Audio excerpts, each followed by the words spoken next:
जो भारत की असम राइफल्स हैं, जो खासतौर पे इनकी ड्रोन्स ऑपरेट करने वाली फोर्सेस हैं, वो बगराम एयरबेस पे उतरी हैं।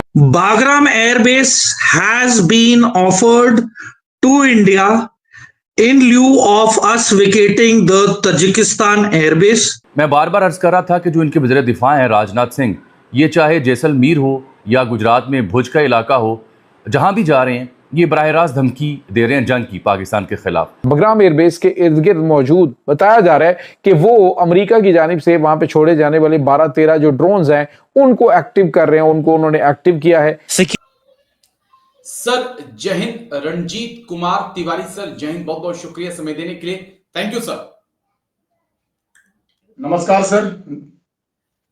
थैंक यू रणजीत सर, आपने एक बार फिर से समय दिया।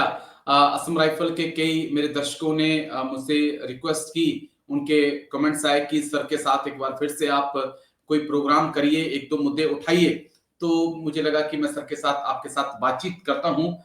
सर, पाकिस्तान के मीडिया में बहुत ज्यादा खबरें हैं कि असम राइफल जो है वो अफगानिस्तान पहुंच गई है, बगराम एयरबेस पे मौजूद है।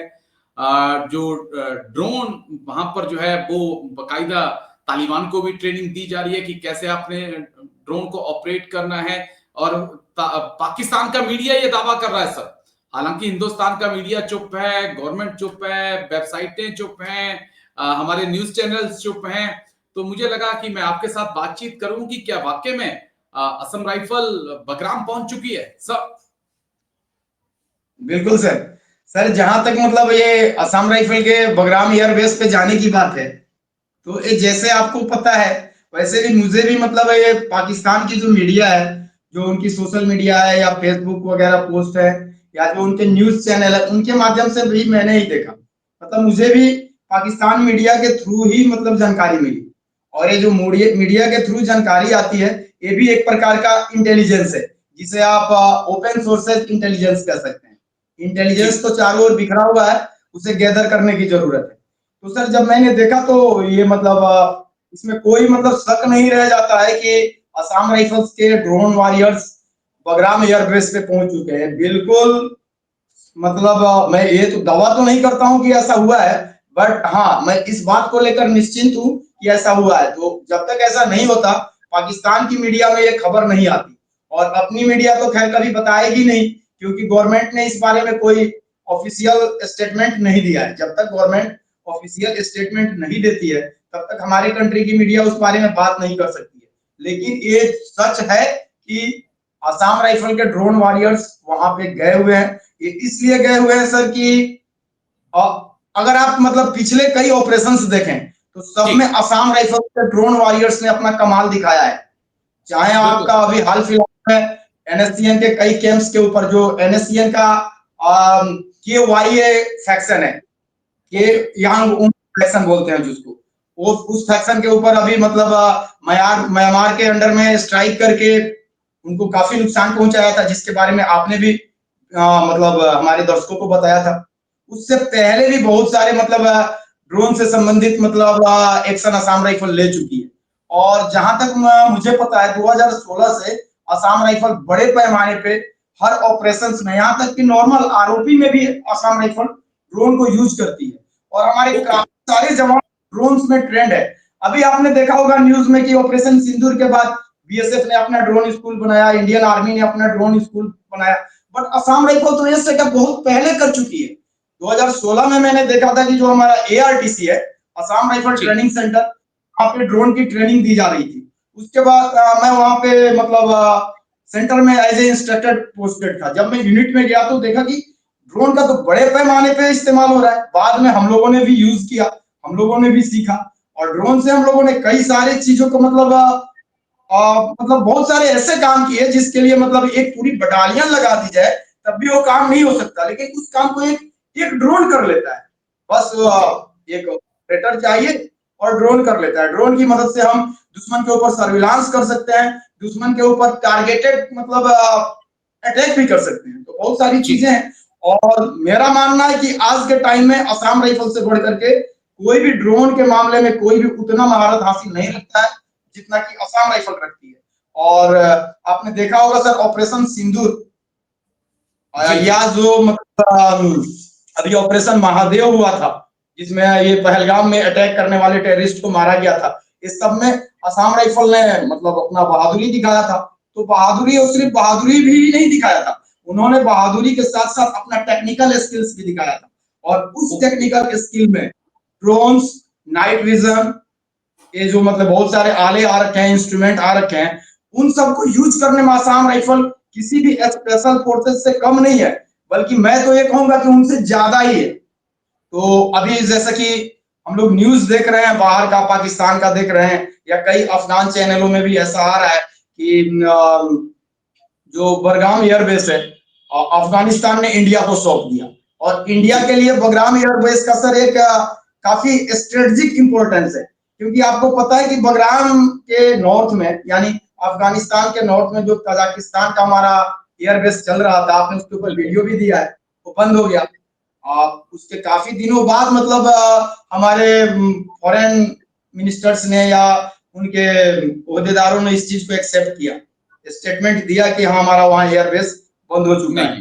लेकिन उसकी कमी को ये हमारा बगराम एयरबेस पूरा करेगा, और कमी को तो क्या पूरा करेगा, उससे भी ज्यादा मतलब मैं समझता हूँ कि ताजिकिस्तान से ज्यादा अफगानिस्तान का जो हमें एयरबेस मिला है वो हमारे लिए इम्पोर्टेंट है।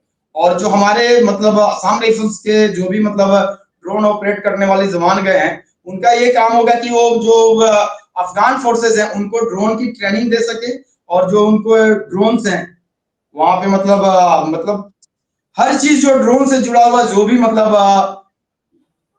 मतलब बैटल में काम आने वाली चीजें हैं, सर्विलांस में काम आने वाली चीजें हैं, सबकी ट्रेनिंग वो अफगानिस्तान के फोर्सेस को दे सके। इसके लिए वहां पे डिप्लॉय हुई है, लेकिन गवर्नमेंट ऑफ इंडिया के बारे में अभी भी कोई भी आधिकारिक बयान नहीं दिया है।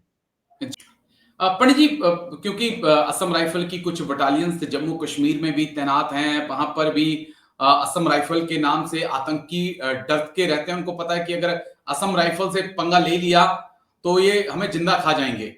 उनको लगता है कि असम राइफल में वो जवान हैं जो नॉर्थ ईस्ट से आते हैं, और वहां पर वो जिंदा भून के भी इंसानों को खा जाते हैं। तो एक डर इस वक्त पाक सेना के अंदर भी हम देखते हैं असम राइफल का, और एक डर आतंकियों के अंदर भी देखते हैं। तो ये डर बना रहना चाहिए, लेकिन एक डर अब आपने अफगानिस्तान तक पहुंचा दिया है, अब वहां से भी डरेंगे सर पाक वाले। सर बिल्कुल सर ऐसा जैसे कि आपने डर का नाम लिया, तो सर कहीं भी शांति कायम करने के लिए डर जरूरी है। मेरा मानना है कि जब तक डर नहीं होगा तब तक शांति कायम नहीं होगी। चाहे ये मिलिटेंसी की लड़ाई हो या दो देशों के बीच की कन्वेंशनल वार हो, कुछ भी हो, जब तक हमारा पलड़ा दुश्मन को भारी नजर नहीं आएगा, हम खतरनाक नजर नहीं आएंगे, तब तक दुश्मन डरेगा नहीं, चाहे वो मिलिटेंट हो या हमारे दुश्मन देश की सेना हो। तो डर तो बिठाना जरूरी है सर। और एक डर जो जैसे कि आपने बताया, लोग डरते हैं कि असम राइफल वाले काट देंगे, खा जाएंगे। असम राइफल वाले आज भी अगर मिलिटेंट से सामना हो तो उनकी कोशिश होती है कि वो अपने हथियार से फायर ना करे, बल्कि अपने खुपरी से या चाकू से दुश्मन के सीने में वार करे और उनका कोई ना कोई पार्ट काट दे। ये सर रियल बता रहा हूं मैं मतलब अपने फौज की जिससे मैं जुड़ा हुआ था या जिसका मैं नमक खाता हूं, उसकी बड़ाई नहीं कर रहा हूं सर, आपको एक्चुअल बता रहा हूं। हमारे जवान एक कोशिश नहीं करते कि और दूर से उनको मतलब 400 मीटर और 300 मीटर 200 मीटर से यूजी के ऊपर या मतलब मिलिटेंट के ऊपर हम एक्शन करके उसको मार गिराए। हमारे जवानों की कोशिश होती है कि वो दुश्मन के नजदीक से नजदीक पहुंच के उसके ऊपर हमला बोले, और जहां तक हो सके वेपन मतलब जो भी मतलब वेपन है, स्मॉल वेपन का इस्तेमाल ना करना पड़े, खुकरी से ही काम चल जाए। यानी जो आप एक प्रकार से संतरी साइलेंस वाली जो कार्रवाई समझते हैं उस प्रकार से, यानी दुश्मन के ऊपर अचानक हमला करके उसको हक्का बक्का कर देना। जिस प्रकार से एक टेररिस्ट ऑर्गेनाइजेशन, एक इंसर्जेंट ऑर्गेनाइजेशन गुरिल्ला वारफेयर में माहिर है, असम राइफल उससे कहीं ज्यादा माहिर है। क्योंकि असम राइफल्स में देखिए, आज एक जो जवान गया, मान लीजिए मैं ही नया भर्ती होके जाता हूँ, तो मैं कुछ नहीं जानता हूं, मैं तो ट्रेनिंग सेंटर से आया हूं, बट जो लोग मुझसे पहले से सर्विस कर रहे हैं, जो अपनी सेवा दे रहे हैं फौज में, उनसे सीखने को मिलता है। उन्होंने भी किसी से सीखा हुआ, यानी ये पीढ़ी दर पीढ़ी एक दूसरे को ये सारे स्किल्स ट्रांसफर होते हैं। और इसमें कुछ ना कुछ इम्प्रोवाइजेशन भी होता है। तो असम राइफल इसीलिए सर अपने सीआई ऑप्स में माहिर है सर, क्योंकि ये मतलब फौज की जो ट्रेनिंग है वो ट्रेनिंग तो अपनी जगह पे है, उस ट्रेनिंग से भी बढ़ के हमारे जवान मतलब अपना स्किल्स रखते हैं और रोज कुछ ना कुछ नया स्किल्स सीखते हैं। और चूंकि लगातार हम रहते हैं सीआई ऑप्स में, इसलिए हमारा स्किल डेवलपमेंट होते रहता है। और बाकी फोर्सेस का क्या है कि जब वो कभी जाएंगे किसी मतलब इंसर्जेंसी एरिया में, तो उनका पीआईटी होगा, पीआईटी करेंगे, उसके बाद 2 साल 3 साल कहीं डिप्लाई रहेंगे, उसके बाद पीस में आ जाएंगे। पीस में आके वो सारा जो मतलब मटेरियल है वो निकल जाएगा दिमाग से, चाहे ट्रेनिंग क्यों ना चले। मेरा मानना है सर, ट्रेनिंग में एक्चुअल नहीं सीखता है आदमी, ट्रेनिंग में थ्योरी से और ये एक्सरसाइज से और ये टैक्टिकल एक्सरसाइज से कुछ नहीं होता है, एक्चुअल सीखता है आदमी ग्राउंड में। और असम राइफल की जो ट्रेनिंग है वो कोई मतलब थ्योरेटिकल ट्रेनिंग नहीं है सर, ना ही वो थ्योरेटिकल है, ना ही मतलब स्ट्रेटजिकल मतलब कोई मतलब डेमो टाइप की ट्रेनिंग है। ट्रेनिंग उनकी क्या है, ग्राउंड में ही जवान सीखता है। एक जवान नया आया, बिल्कुल ट्रेनिंग सेंटर से आया, 2 दिन बाद उसको एक ऑपरेशन में जाना है, असली ट्रेनिंग उसकी वहां हो जाती है, एकदम प्रैक्टिकल ट्रेनिंग। इसलिए हमारे जवान इन चीजों में माहिर होते हैं।